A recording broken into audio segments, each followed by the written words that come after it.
Hey everyone, this is Ashley Ellenboss with Skyhouse Herb School and Apothecary. And today is a special episode with my husband and I. We recorded this for his channel a little bit earlier, and I wanted to share it with you. It's on the topic of addiction, astrology, recovery, and herbs. And so this is a subject very close to my heart. I have a lot of talks on this channel about addiction and recovery. So I'll include some links to previous talks that you might be interested in listening to as well. And I hope that you find this episode compelling and helpful. And as always, please leave comments, ask any questions you might have. Please like the video if it's helpful. Please subscribe to my channel if you want to continue to hear more on this subject and other herbal related topics. And I thank you all, as always, for watching. Enjoy. Hi, it's good to be back. Talk about herbs and astrology. I love these. I love these times together.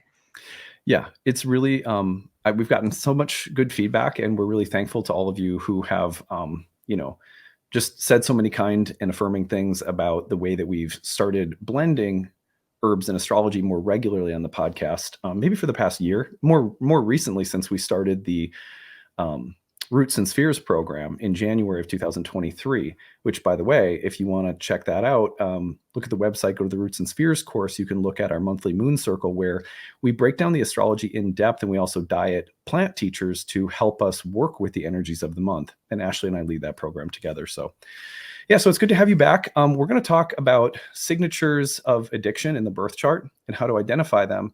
And then Ashley's going to help us by talking about different different plants and plant medicines that can help people who are working through the pattern of addiction, whether that's something you're working through because you grew up with it and it's in your family, or and your nervous system and the trauma maybe that you endured from that could use some help. And there's ways of seeing that in the birth chart, and we're going to also give you some plant teachers to work with. And then we're going to talk about signatures in the birth chart that show that an individual may struggle with addiction, which may in fact overlap with people who come from families who have addiction present. So there's going to be some overlap between those, but we're also going to talk about herbs that can help people who are in the process of recovery from personally dealing with addiction. So that's our goal for today. I know this subject, I mean, maybe you could just say a little bit about why this subject is meaningful to you and how it's played a role in your work in recent years. Sure. The subject hits close to home because I grew up in a family where there was addiction, active alcoholism. And so for me, I didn't realize as I started becoming an adult how that had impacted the way I thought, the way I processed information, the way that I responded emotionally to people, and even why I got into the work that I got into on some level. So this is a subject that I personally have a lot of connection with, and I've been in the Al-Anon program, which is for family members or friends of those who've struggled with alcohol, for about 3.5 years now. I'll be getting my 4-year little coin in June next month, which is pretty exciting.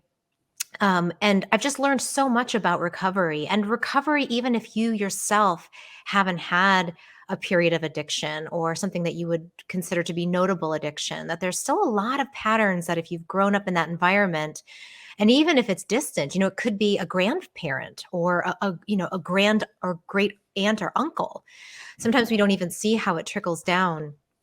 But I think in my experience, being aware of the patterns to look for, I've been able to help a lot of clients. I've done a lot of videos on this subject, and there's so many plant members and plant allies that can reset our nervous system and kind of give us some of the care and tending we may not have experienced in our childhood. And then even in recovery itself, there are some really wonderful plants that can restore, you know, frayed nerves, even some of our pathways in our neurotransmitters that may have been damaged and have been wired in a way that we would like to unwire. So I'm excited to talk not only about what plants, but also the patterns behind the plants and like what the patterns are that the plants are specifically addressing. Right. I mean, one of the beautiful things about plant spirit medicine is that we're not just saying, well, these chemical properties, I mean, that's part of it, but it's also to say, this is the deeper signature or constellation of patterns that are somehow in the plant and that match or closely resemble or treat in some way, offer some kind of juxtaposition to the patterns that we see present in individuals and families who have addiction, active addiction, or in recovery from addiction. Absolutely. And for me as an herbalist, I don't see plants as objects. Plants are people. They're alive, vibrant beings. They're sentient beings with their own life force, their own personalities. So, when we think of plants in that way, we're pretty much building relationships with these sentient beings who are there to support us ultimately and who have always been there supporting us, since the very beginning. And yeah, so to me, it's like it's relationship based healing and not just object based remedies. Yeah, so really well put. Well, let's go ahead and get into it. We're going to start by talking about signatures. Oops, wrong one. Signatures of addiction in the family. So, to start off, what I want to do is just talk about where and how you might see some of the patterns of addiction showing up in birth charts. Now, let me be very, very clear. Before we talk about something like this, it is really important to offer a few qualifiers. One is that this is not prescriptive, which means I'm going to tell you some of the places that you sometimes will see, or like often will see, the pattern of addiction showing up in the birth chart. That doesn't mean that just because a planet is in a certain sign or house or position, automatically that person has addiction in the family or addiction, that they'll struggle with addiction. They're like planetary probabilities. The planets are multivalent, and the signs and houses and planetary combinations can express themselves in so many different ways. So what I'm giving you are, from 13 years of client practice and about 13,000 clients, something like that. I see about 1,000 clients a year in different contexts, horary, natal chart readings, all sorts of different contexts throughout the years. Over those 13 years, this is where I tend to see the pattern of addiction in families appearing over and over again, very consistently. But 1 out of every 4 times I see that signature, it will mean something different than I've ever seen before. And it won't mean addiction. It will mean something different. So don't use this list to become prescriptive or narrow in the way that you look at astrology or people, but use it as a tool to inform the way that you understand patterns. And that goes for all of the different ways that I'll look at charts. Also, this is not an exhaustive list.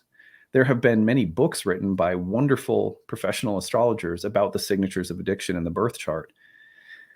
Astrologers in their practices will see and notice the patterns appearing in different ways, although you'll probably notice that some of the things I'll say have been said before, right? So some of this is going to be consistent across the board, and some of it is unique to what I've seen or experienced as an individual practitioner. So all of that being said, as a qualifier, I'm going to put the chart up on the screen right now, and I'm going to go through this before we get rolling into talking about remediation, which is where Ashley will take the wheel here. But first of all, the signatures of addiction in the family. First of all, look at the condition of the moon. This is one of the most important features for a couple of reasons. One, when we're talking about addiction in the family, we are often talking about needing to look and find where is there going to be information about family karma in the birth chart. And you have a variety of places to look, and maybe one of the most obvious starting points is the moon. The moon will tell us not just about the family, but broadly speaking, about the environment that the soul finds itself in within this lifetime, which can speak to marriage, it can speak to family, it can speak to mental, emotional, and physical environment of the body. It can speak to the environments that are consistent psychically throughout relationships and jobs and all sorts of things.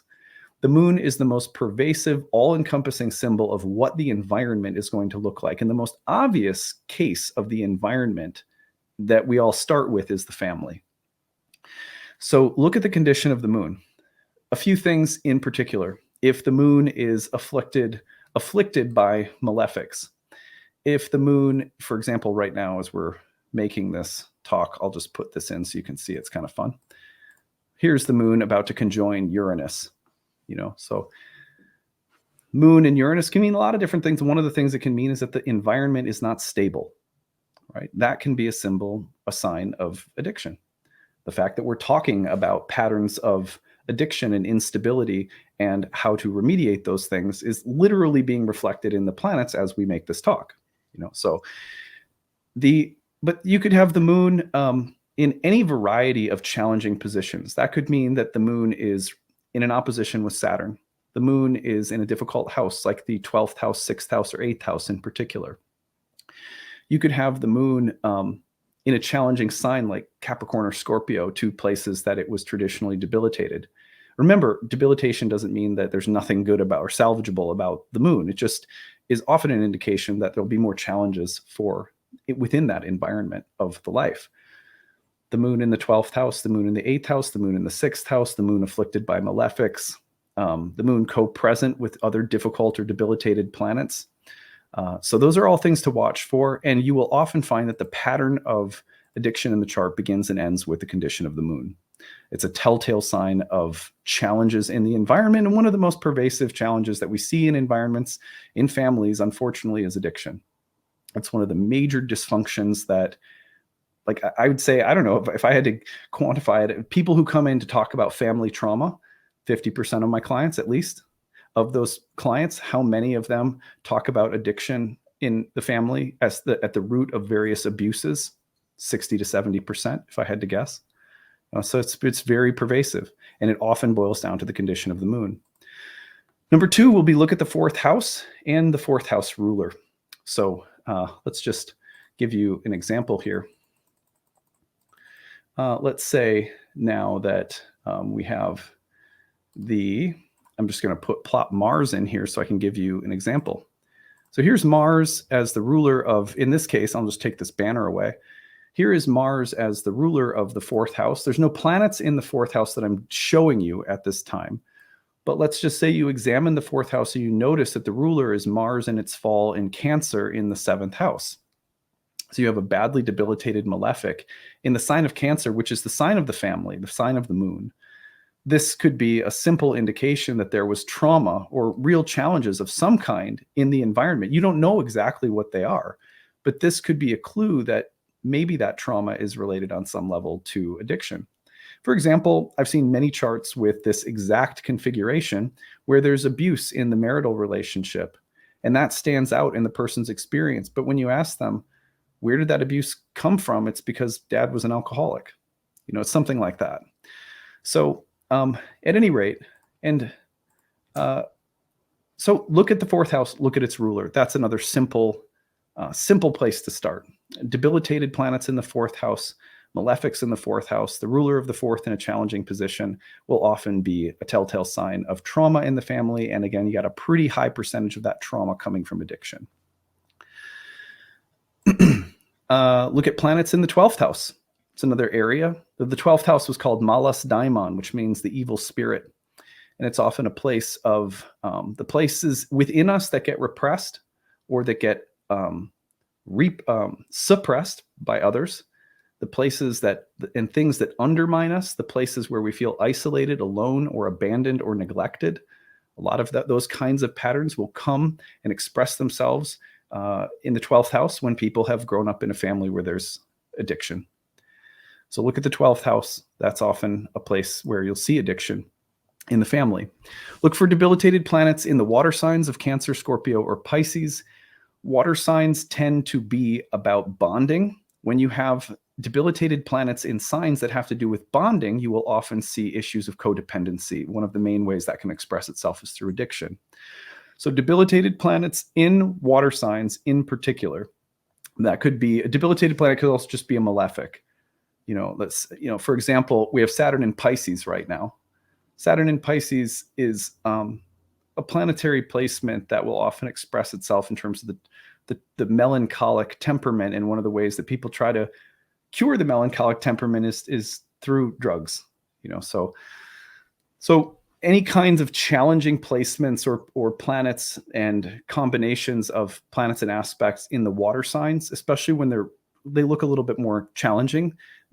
Water signs are a place where, again, bonding, when it's not so healthy, is often codependence. Like dependency, normal.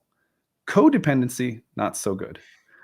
So those are 4 signs of addiction in the family. What I want to do next is just let's go and break this up a little bit, and let's talk about two helpers now that can, if you're working through patterns of addiction in the family, but let's say you're not necessarily uh, in recovery yourself, but you grew Sure. up with it, something like that. What are the plants that can help us, and why are they a good fit? Yeah. Yeah. I think I want to say first, though, that a big way that addiction, we see this affecting people through the family system is how people bond and how people attach. As you mentioned, that sometimes what happens when children grow up in alcoholic environments or where there's addiction, is that they don't really understand how to be close. Closeness can feel unsafe. And so the way that a child learns to bond to others can be really affected by addiction in the house. Sometimes they can become overly independent. They kind of shut their emotional bodies down, and because it's just not safe to feel emotions, or their emotions weren't validated, so they shut down and they just become, they kind of grow up too quickly, right? And they become too independent, and then as adults they have a hard time with closeness and being attached um, to people that they are friends with, or partners or lovers. Then they may also perceive love as a threat to their safety. And I think safety is a big thing. And this is where the herbs can really help, which is, if a person doesn't feel safe, if they grew up not feeling like they were in a safe environment and they couldn't trust their caretakers, they may also not really trust themselves. And there might be just a lot of heightened anxiety that develops in childhood that goes on to adulthood. Their nervous systems tend to be in a more upregulated state. So they're kind of always looking out for danger, like when's the other shoe going to drop, right? And that can create a very a very heightened nervous system state that goes into adulthood. And they may deal with this with nervous energy where they have to stay busy. It's like there's a lull. Oh gosh, let me fill it up. Because if it's unsafe, there's this fear. If I get too still, if I get too quiet, all that stuff will come up and I don't know how to deal with it. On the other side of busyness can be that low self esteem, where a person grows up where maybe there was a lot of verbal abuse and they just don't feel confident in themselves. And as a result, they kind of shy away from responsibility. They might not fully mature or develop, because of this sense of them not being worthy or not being smart enough or good enough or likable enough, because they didn't receive that validation from a parent. And so these are the types of patterns that can then really affect a person as they're going out in the world trying to make close and healthy attachments. So the two herbs that I chose, the first one is chamomile. And chamomile has been such a wonderful ally, not only in my own life, but for so many people that I've worked with and students over the years. Chamomile, the Latin name is Matricaria, and matra is the mother, and caria is care of. So care of the mother. And this plant, one of the things that's really cool about this plant is that the more it's trampled, the stronger it grows. And so it's a plant of great resilience, and the long, thin leaves almost look like branches of the nervous system and the nerves. And so it's a great nervine. It really helps calm down the nervous system. So for the hypervigilant type, who's hyper independent, maybe they carry a lot of tension in their stomach. They get like nervous stomach, or they have IBS, or different gut imbalances, or gut diseases even. Chamomile soothes the digestive system, it soothes the nervous system. And as the mothering herb, it's just a great one. And it's so easy to find all over the world. You can find chamomile in a tea bag at restaurants. You can order it at an airport. You can order it. So it's everywhere. And so I think this is the first ally I would recommend people who have that sort of heightened, hypervigilant nervous system reach for if there's anxiety, is when you start to feel like I'm getting overwhelmed, I'm getting angry, or I'm getting frustrated or agitated, or anxious. Brew yourself a cup of chamomile tea, and that is just, it will quickly settle your nervous system and mother you in the way that maybe you weren't mothered. And this, maybe your mother wasn't the drinker, but, even if your mother wasn't the drinker, she was affected by the disease of alcoholism. And so, a lot of times that lack of that mothering influence, we never learned how to self-regulate our nervous system. So that's the first herb. And then the second one is motherwort.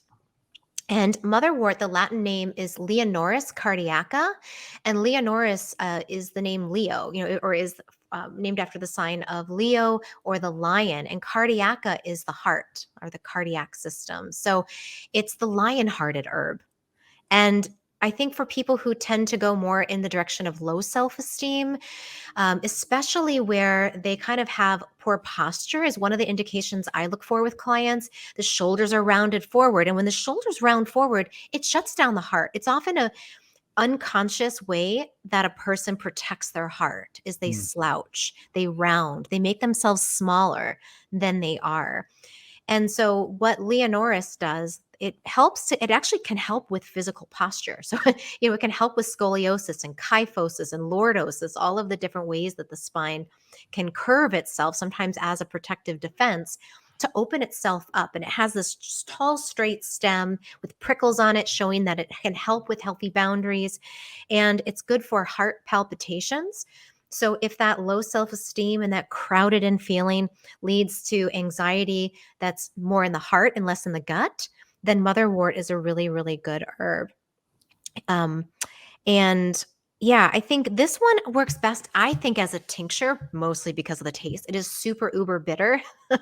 So you could make a tea, but you'll need lots of honey to combat it. So I like it as a tincture, and it can be one that you take maybe 3 to 5 drops a few times a day. And if even better, if you can grow the plant, it grows pretty. Here in Minnesota, it's all along. It's a weed. It grows everywhere.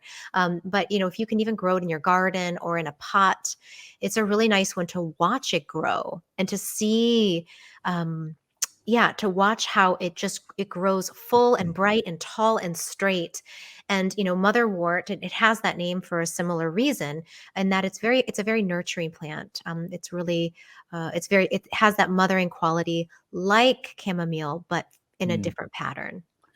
Yeah, that's wonderfully put. I want to also say that, the patterns that we mentioned or that Ashley mentioned, um, with respect to what addiction can do, it can, for example, people can become avoidant and super busy, and you know, like the problem is coming back to intimacy, emotions, and comfort with those things. People can also go in the direction of anxiety, low self-esteem, and even like, never fully trusting anyone or anything as safe.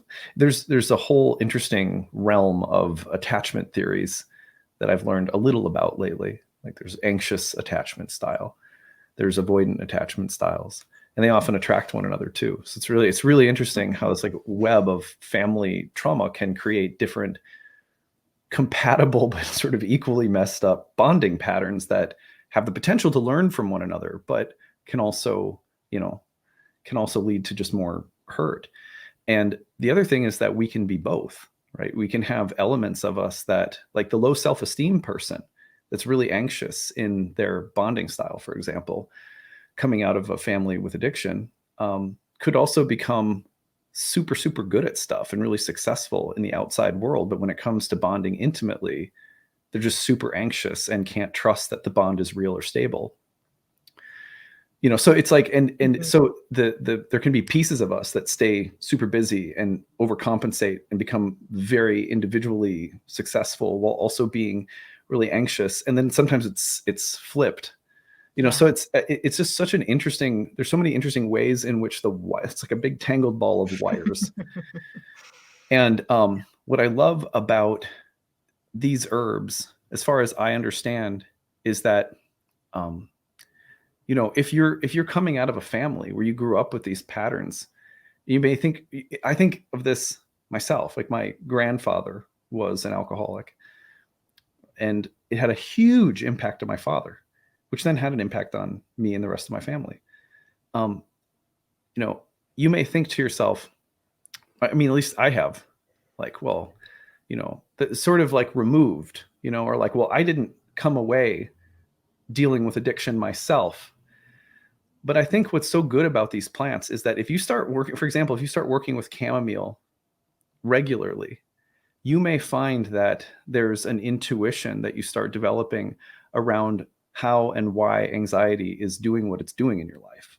Mm. And it's almost like these plants can help us understand the roots and patterns of trauma connected to addiction in the family in ways that we're not even aware of. It's like taking this plant is not just addressing something that you consciously need help with. It's also good at helping you understand things you didn't even know you needed help with. Yeah, and that I think one of the ways that people can use it in that kind of like uncovering the unconscious patterns is before sleep. So, you can take, especially tinctures work really well. If you are sensitive to alcohol, then a tea might be a better choice, or a glycerin you can find, which is made with vegetable glycerin rather than alcohol for extraction. But taking it before bed and then asking the plant, show me something, help me with this. Right. That's a great way to initiate a conversation with the herbs, and they respond. It's pretty amazing.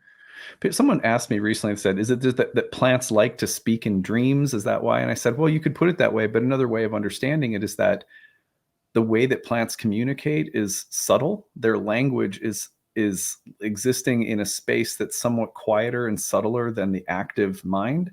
And so when you're sleeping and that active mind is sort of powered off and the subtle mind is more awake, and some element of lucidity can enter in as a quiet, small observer, then you can pick up on the plant voices that are there throughout your day as well. For Yeah. example, you can access the wisdom of the plants. And I say this as someone who once upon a time did, worked with some microdosing of ayahuasca. Um, you can access that by just sitting down and breathing for 10 minutes. The same Mhm. space will start to rise up, and all of a sudden you may feel chamomile. If you have some chamomile you're sipping, will like literally give you some downloads. It's pretty cool. Yeah, and I'll say this too, that I think when there's addiction patterns, there's a lot of busyness in the mind to avoid it. We have these coping patterns that served us well as children, but that we don't even realize are still operating under there. And so the avoidant or, fear-based, like that energy is still driving the mind in some ways. And so when we take these plant medicines and they give us a buffer, sometimes it gives us just enough space between thoughts and between one coping mechanism to the next. That little gap can, yeah, be a message. There can be some clarity or like a recognition, like, wow, I need to take a nap, like I've been powering through my day, or gosh, I really hate my job. Like just enough space to get some insight that maybe you've been avoiding or unable to hear. The plants can give us that extra space. I was just gonna say, I can't wait till this stupid podcast is over. Just hate my job. I'm just kidding. I mean, I hope we're not in that boat. I'm not. Well, like I can talk here's about the plants all day. no, like honestly, like I would say that like the number one thing that a plant ever gave me was the somehow the awareness that I loved astrology. Because if there's anything that keeps me from like tipping into all of my worst things, it's that I get to do a job that I don't love 24/7, right? Like Sure. anyone, Yeah. but like I like what I'm doing, and that's that I not kidding you when I tell everybody that came from plants. Hmm. So I just can't speak highly enough about the wisdom of plants and what inviting them in to speak to you can do. It can completely change things. Course correction for sure. Well, there are signatures of addiction in the birth chart, and again, this is like it's sort of embarrassingly brief to try to address such a massive topic in such a short period of time. I just want to give people some ways, if it's brand new to you, of looking at the chart that could be useful, right? So I feel like next year in my masterclass series, maybe we do a 4-part series on this, and Mm. maybe we really get into it on the astrological and herbal level with different kinds of addictions. And I mean, I could see it really Mhm. being addressed in such a full way. Um, but there are signatures of addiction in the birth chart that can indicate that the chart owner, the native, the individual may struggle with addiction. And they're not exactly the same as those that you'll see when family addiction or trauma around addiction in the family is indicated. So I'm going to put the chart up on the screen again, and I'll go through them briefly, and then we have some allies to talk about for you guys in terms of people who are in the process of recovery from addiction. So first of all, this one might sound like a cop-out, but it's true. All of the same signatures for addiction in the family apply to individuals. Because it's a family pattern, anytime, for example, the moon is indicated and implicated in you're seeing that pattern of addiction, I'll always ask my clients, after I say, well, it looks like there was some real trauma in the family. Was addiction, abuse, like what was going on? I see this moon in this position, whatever. And then they'll say, yeah, there was addiction. And then the next question I'll often ask will be, and have you ever struggled with that yourself, if it's okay to ask? And, a lot of the time, yes, I went through a bout of addiction. I'm in recovery. But I'm sober now, or I'm still dealing with it, or whatever. So all of the same signatures that we started with, those 4 that we looked at for signatures of addiction in the family, could be indications that the individual will struggle, because we know that it's a family addiction, can be a family disease that is spread.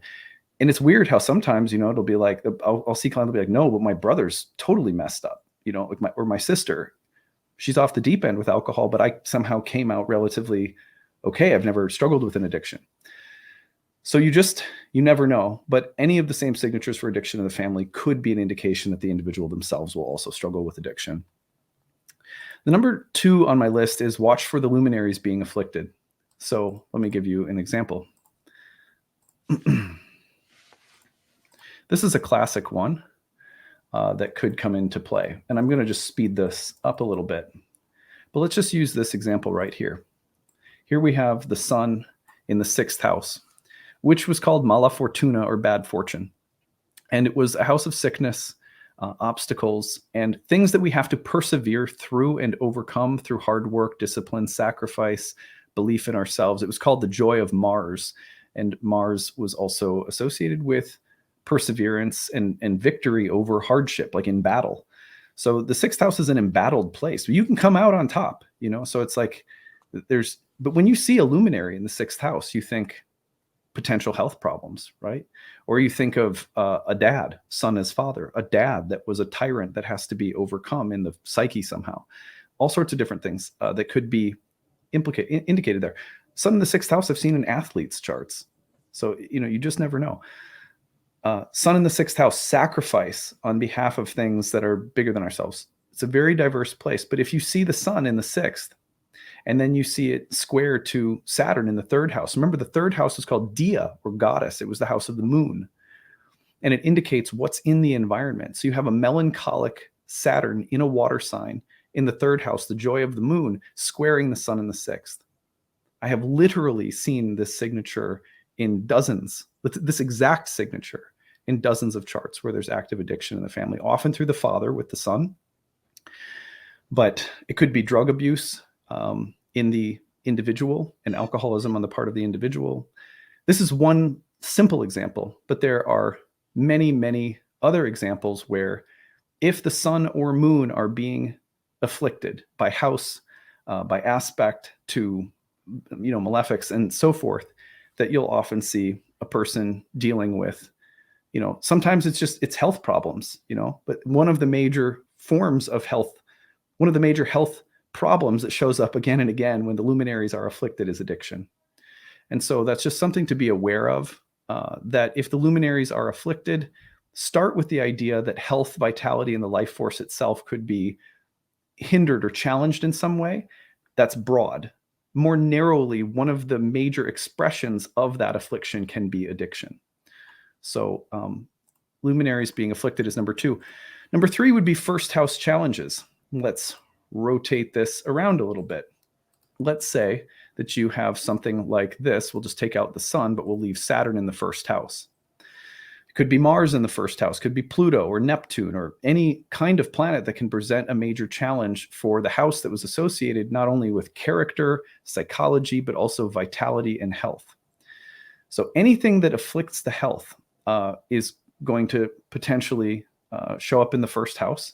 The 1st house ruler being afflicted, planets in the 1st house that are afflicting. Those are the kinds of signatures that you'll see when people have major health challenges or mental, emotional health challenges. And one of the major forms of health challenge can be addiction. So it's like most of the time, archetypally speaking, you're starting with a broad set of parameters. And you're saying, if this exists, then beneath that tree of possibilities for the signature of ill health could be addiction. And then you usually get more narrow based on the context. If it's an afflicted moon, if it's an afflicted planet in a water sign, again, for example, often issues with dependency, attachment problems, stuff like that. So you narrow in from there, but first house challenges. Number 4 would be fifth house or Venus related challenges. Let me back this up a little bit and let's just imagine that you have this. This is Saturn in the fifth. The fifth house was called the house of good fortune, and it was called the joy of Venus. But it's also the house of pleasure. And broadly speaking, you could call it the house of the pleasure body. Romance, sex, pleasure, child procreation and pregnancy, but also joy and creative fulfillment. That's the fifth house. If you have afflicted planets in the fifth house, Uranus, for example, or Saturn or Neptune or a dinged up Venus or something like that, the potential is that pleasure is complicated for you. That doesn't mean it can't ever be a healthy thing, but that might be where the healing work lies. And for some people, that's going to mean I go to extremes. Maybe, and again, maybe it's because you grew up in a family that had extremes present around pleasure or sexuality. But one of the ways that fifth house challenges can express themselves would be addiction. So look at the fifth house, its ruler, planets in the fifth for potential issues around addiction. And then finally, 12th house, sixth house afflictions or angular malefics. So anytime that a malefic planet, let's take a look, for example, at Mars. I'm going to place Mars in this chart. This is Mars in Leo in the 10th house. You might not think Mars in Leo in the 10th house would have anything to do with addiction. The reason that this could be a signifier of addiction is because, broadly speaking, when you have a malefic in an angular place, angular places were called krematistikos by the Greeks, which means loud. So, and like active. And it has that, those places have the power to speak oracularly, sort of louder than other things in the chart. When you have Mars and Leo in the 10th house, for example, you could be someone who kicks ass and takes names. A lot of people, if you think, remember the show Mad Men? Think of all those people in the 50s, 40s who were kicking ass and taking names and drinking like fish all day long. Yeah. Sometimes the fuel that people burn to be successful is compulsive, and addiction will lie behind an angular Mars. So you have to look at angular malefics as empowered and potentially doing things that are strong. Maybe they're getting results, but maybe they're really dysfunctional at the same time in some way. And then 12th house, 6th house afflictions typically show up as places of ill health, disease, sickness, and addiction. So if you have in the 12th or 6th, if you see planets in those places, they could be signs of addiction in the individual. All right, well, I finished my piece here, and I'm going to stop sharing the screen. I want to turn it over to Ashley again because we want to talk about two helpers for patterns of addiction. Whoops, let's go down. Two helpers for patterns of addiction in the individual who is in recovery. The reason we qualify it like this, just briefly, is that we're not giving advice to people like take this herb and you'll get unaddicted. It's like, Right. Yeah. that's some pretty deep digging that we need, and we often need a 12-step program. We need a sponsor. We need, we need therapy. We need to have taken some initiative to really address the disease of addiction. Once we have that and we're on the path of recovery, whatever that looks like for each person, these are helpers that can be like great allies for that process. Mm-hmm. Yeah. Yeah. And I think, you can't do this. It takes a village, I think, to really support people through addiction. It's really hard for people to do it on their own. There's this beautiful story that my teacher Rukmini says of this little town, this little village in Africa. And when someone is it showing signs of addiction or has done a violent act, everyone in the village comes around and encircles that person. And they all say, "What have we done to fail you? How have we failed you?" And they all take it as personal. Like I have somehow failed you. How can we help heal you? What can I do to make it up? And I think sometimes, while not always an intervention, it might not always take an actual intervention. When enough people, there's usually a tipping point for the person where they realize I can't do this on my own. And I think that one of the ways that people often work through recovery is by trying to find healthy habits. Like, one of the things in my practice that I am very careful of when it comes to addiction, even just coffee addiction or chocolate addiction, is you can't just take something away without putting something in its place, because these are, addiction is a coping mechanism. It's actually very normal and it's understandable. It's very rational that when something's really uncomfortable, you medicate. And there's a lot, ideally it's like I take a deep breath, I go for a walk, I do some yoga, I take a bath. But not everyone has access or was modeled those different coping mechanisms. And substance is something that people can easily fall into because it actually helps them. But there comes a point where these substances no longer help. They actually start to suck the vitality, the life force, and they actually just frankly stop working. The person doesn't feel relief from taking the substance. They actually feel more afflicted. And so what can help someone once they are like, okay, I'm looking outside of myself now for support, is finding new patterns, finding new groups, but finding new habits. And for me, one of the simplest things as an herbalist that I often give people, and this is true also for, I want to say, eating disorders, because that's an addiction too, is whether you starve yourself or you binge. I personally have had experiences with eating disorders in my late teens and early 20s, so I know this pattern well. And it's interesting that actually food addiction and eating disorders are very common in people who grew up in alcoholic or families where there's been addiction, as a way of coping and controlling the environment and controlling their bodies. So we have to add in things that are going to be helpful and healing and nourishing. And so I often recommend people try an overnight infusion of nettles and oat straw. These are very safe herbs. They have, really no side effects. If you are on medications, speak with a clinical herbalist, or write something in the comments section. I can't do full assessments for people, but generally speaking, these are very safe herbs in pregnancy, breastfeeding, across the board for children even. So I recommend these as, like, these are tonics. And what nettles and oat straw do together as a team is they act as a yin and yang. And you can even see it in this picture here. The oat straw, which is on the left, is this very yin, kind of light, milky looking plant. It's downturned, showing signs of nervous system sedation. And then on the right, we see nettles, the bright green, the jagged edges. It's ruled by Mars, whereas oat straw is ruled by the moon. So on the right, nettles it's very yang, it's very bright, it's very activating, it moves, it's very nourishing. So when we combine these together, we create this beautiful synthesis of nourishing and cooling and activating and warming and nourishing. And this is often like the perfect cocktail for people who are coming out of addiction or coming out of even really just any really challenging period in life where they've been exhausted and depleted. And addiction is certainly very depleting. And so if what I recommend people do is they take about half a cup of each herb into a quart-sized mason jar, which is like, a large pickle jar. They fill that up with hot water, cap it, let it sit overnight on the counter. I usually, make mine at night and then I'll strain it and drink it in the morning. But, really 6 to 8 hours of letting it steep in that water. Then you strain it in the morning and then you drink it throughout the day. You can stick it in a water bottle. I like to just pour mine into another glass mason jar and then just sip on that throughout the day. And, I think one of the things that's so nice about this is that it's a ritual. It's a ritual that you do for yourself. So at night, you make it, you let the heavenly planets imbue it with its own, starlight power. And then in the morning, you take responsibility of this thing that you made, you pour it out, and then you drink it. And there's something I think about that process that can be very transformative, and very, very healing to the nervous system.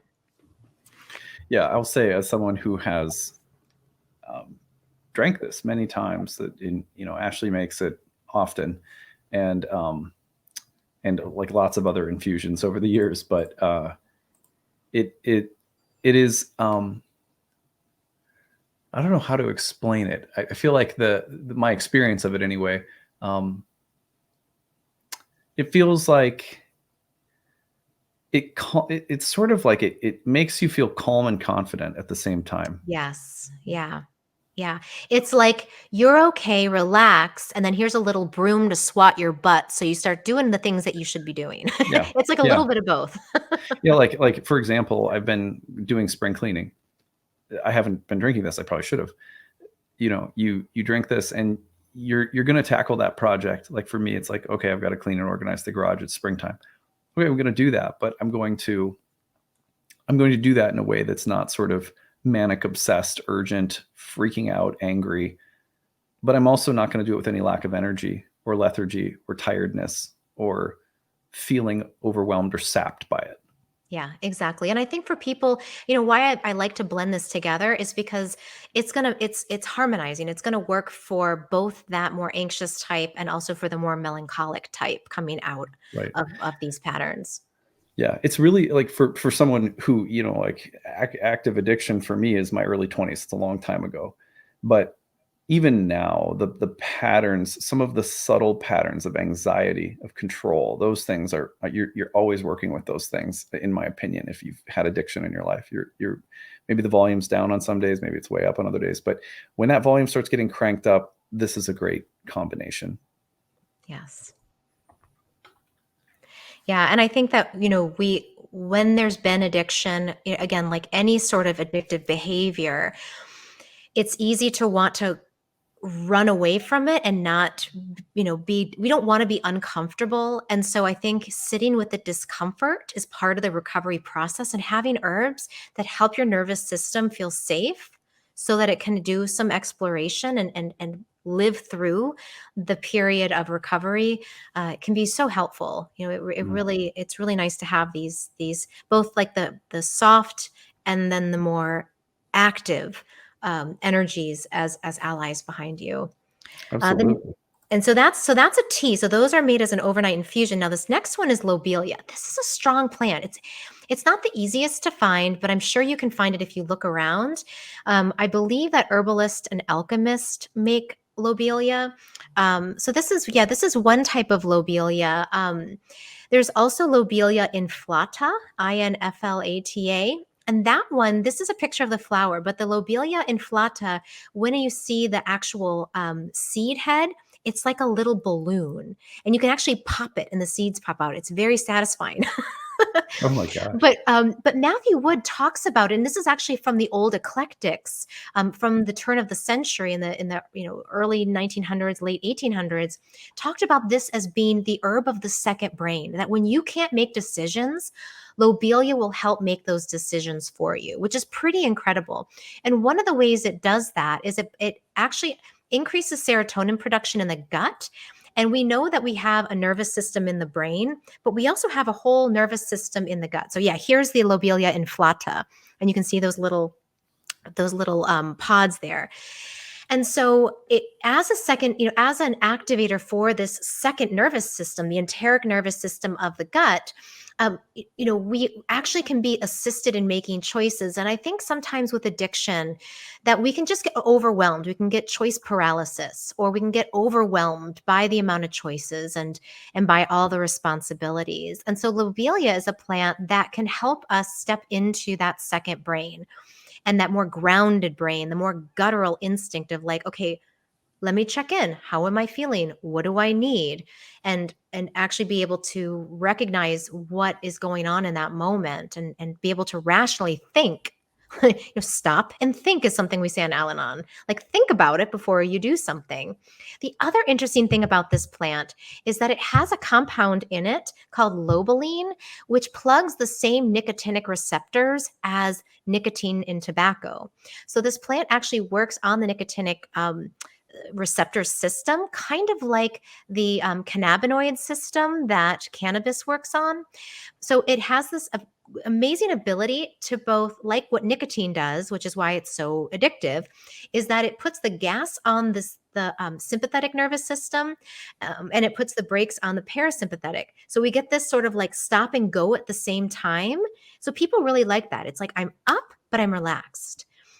And so lobelia does that for the central nervous system. It plugs those receptors without the addictive factor, because it actually plugs those receptor sites less intensely as nicotine does. But it gives you that same feeling of like, I used to smoke cigarettes. I worked in restaurants for a long time in college. And I just remember, go out for a smoke break. And I loved smoking, not only for the ritual of it and the fact that I didn't have to work for 5 minutes, but also because I felt like I was more alert, but I was also more relaxed. And so this herb can help give us that stop and go at the same time, so that we can actually stop and think and figure out what our next step is. It's also a lung tonic. I use this one a lot. I call it my wingman herb for people that are coming through different addictions, to have in their pocket, to take drop doses of when they are having cravings or they're having withdrawal symptoms, especially from nicotine. If you're a smoker, this is a great one to help with those withdrawal symptoms. But it can also be used for other substances as well, and it can cleanse the lungs. It opens the lungs, has a great affinity to the lungs, and that's part of the signature of those little balloon air sacs. So I really love this one. Now, if you are in recovery from alcohol and you don't want to take it as a tincture, you don't want to have that exposure to alcohol, your best bet is to put maybe 5 to 6 drops in some hot water, let it sit for a few minutes to evaporate the alcohol, and then you can drink it. And you'll know it's there because that very acrid taste that knocks your socks off, which is part of how it works, which is it kind of shocks your system into a bit of a reset, because it's I gave it to my dad when he was quitting smoking. And it actually really helped him. He said the taste is so god awful, I couldn't even think about sticking a cigarette in my mouth. Which is one way of getting there. But I think it also just shocks your system. So you think, what am I doing next? And it lingers. So it kind of helps you stay in that very present zone. Mm-hmm. Yeah, absolutely. Well, thank you so much. I want to just on behalf of all of us listening, we just so appreciate your wisdom and the way that you talk about plants, your passion for the subject, your wisdom when it comes to working with people who have come from families where addiction, the trauma from patterns of addiction are present, or individuals in recovery, or dealing with addiction. That you've made a really you've done a really nice job of weaving the wisdom of plants into helping people with the reality of addiction. So we just really appreciate having you here. I also want to mention, just on an astrological level, you hear these signatures in birth charts and you can think to yourself, am I just doomed? If you see these signatures in the chart, and like, again, they're not prescriptions. They're just patterns that will often indicate things, but not always. The other thing to remember is that life from the astrological perspective is like a 3D moving chessboard. There's parameters, there's rules, there's a field of karma, and we have a destiny of sorts, and outlines, shapes, of patterns that we will encounter. But there's so much free will and choice and creative potential within each of us. How will we meet these challenges? What meaning will we make from them? How will we transform? How will we heal? So in hearing these patterns, in ways of identifying patterns, I don't want people to think that you are a prisoner of some kind of bad lot in life. Both Ashley and I, as people who have done a lot of work on ourselves, and we really believe in the potential to transform ourselves, and everyone has that same potential. And so we hope that this would be interesting for people who've been asking questions to me about how you can identify patterns of addiction in families or individuals in the birth chart, but also you would leave here feeling empowered that your choices matter, your choice to live a different reality, the courage to ask for help, and knowing that there are plants out there who you can literally work with to help ease yourself along the way. We hope that that's what you've heard today. Thank you again, Ashley, just so much for being here. Oh, it's such a pleasure. I mean, this is a subject that is just so close to me. And I think the more people that hear this and that, yeah, find allies that they can work with, the better off we'll be as a planetary community. Mm-hmm. Yeah.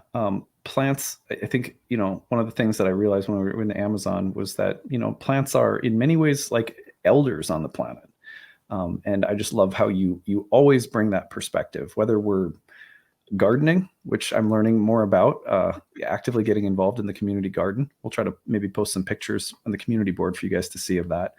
But yeah, you embody that love and respect for the plant wisdom. So yeah, thanks again for being here. Thank you everybody for listening. We appreciate all of you, and please don't forget to like and subscribe and share your own reflections and comments. We'd love to hear from you guys. That's it for today. Thanks everyone. Bye.